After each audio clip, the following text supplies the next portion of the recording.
Jomlah hari ini kita masak kari ikan tanpa santan. Nurul guna ikan bawal emas kali ni. Sedap tau. Okey, Nurul menggunakan serbuk kari ikan daripada AKS Food. Macam biasa ianya halal, wangi, yang penting sedap.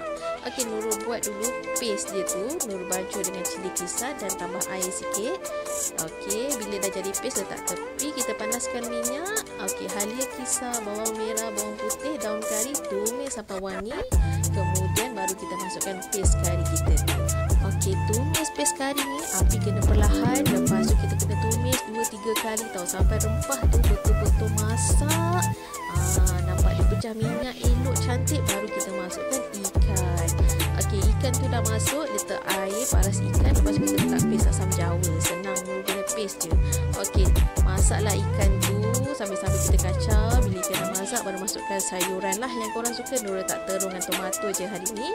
Boleh tambah garam, bahan perasa, dah siap.